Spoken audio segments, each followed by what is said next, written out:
What's up, everybody? So this week we got a badass main event: Jared Cannonier versus Borralho. Jared, he's 40, but he is a genetic freak. Somehow he's gotten more shredded with age. He's looked really good his last 3 fights. So let's keep in mind, even though he lost for Samivov, he was up 2 rounds to 1, and although he did get rocked in the 4th round, the referee stopped the fight while Jared's standing with his guard up, still throwing punches, and it was by far the worst ref stoppage of the year. But before that, he beat the dog shit out of Marvin Vettori. I think Vettori's the only man on earth who could have taken that punishment and not get finished. And that's mainly because he's just a hard-headed Italian, and he just won't go down.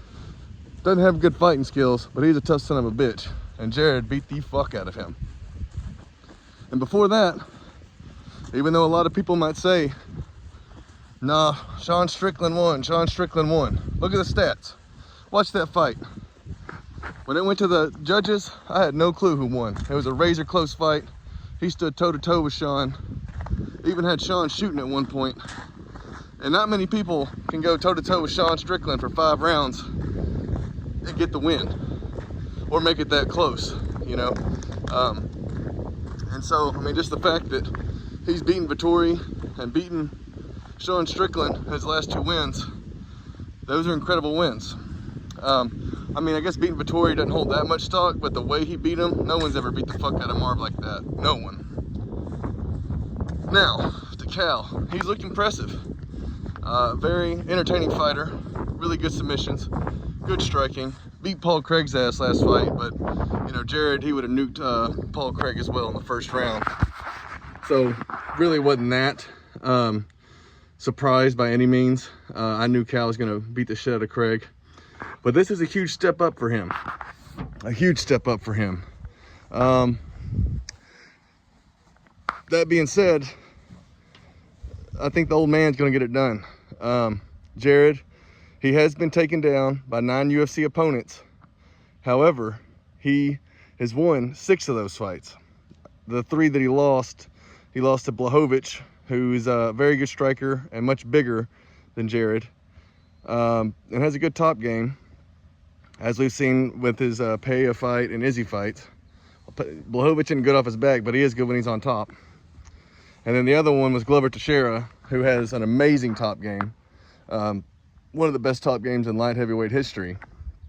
And then the other guy that took Jared down and got the win, trying to think, I think it was, I think Amivov got him down one time, but he won that fight with the striking, so the takedown really was irrelevant. And it, like I said, it was a bad stoppage. Who knows? Jared maybe recovers, wins round 5, you know, and wins that fight. To me, they got unfinished business. If Jared wins this fight and Amivov beats Allen, I would love to see them run that one back, just because it ended so fugazily.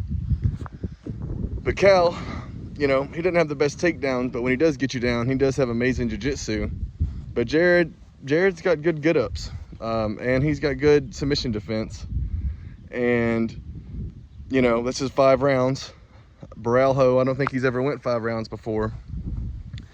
And I think that's going to play in Jared's favor. If Father Time has finally caught him and, you know, Jared looks flat, then yeah, I think Cal wins.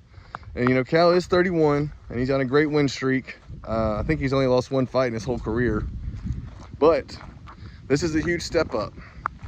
And as a gambling man, when you have a guy ranked as high as Jared is, I mean, I still view Jared, you know, top 6 middleweight in the world, and he's fought a guy who's never had a top 10 win. And you're going to give me Jared Cannonier at plus 200. I'm going to smash those odds all day long. And that is why, not to mention, I think Jared hits harder, and you know, he's got a good chin. You know, he can be rocked, but he's really hard to finish. I think Dom Reyes is the only one who's flatlined him, and I guarantee you Dom hits way harder than Borralho does. But it's going to be a good one. I think it's an amazing main event. and I'm excited for it. And, you know, Jared is from Texas, and so it's another reason why I'm going to pick him, and I'll be cheering for him. And, you know, Cal, he's a little overconfident to me. You know, he's already talking about how bad Dricus du Plessis looks and how he wants the belt and all this, when he's really, I mean, what, is his best win Abus or Paul Craig? I mean, both of those guys are frauds. I mean, Craig's a miracle worker, but, you know, if you're smart when you fight Paul Craig, you're going to beat his ass. So that being said, I think Cannonier is going to put those hands on him, and if he can light him up like he was Vettori, I wouldn't be surprised at all if Jared Cannonier knocks him out. It's hard to survive 25 minutes with him, and Jared's a lot stronger than Cal, so he's going to be hard to take down and hard to keep down.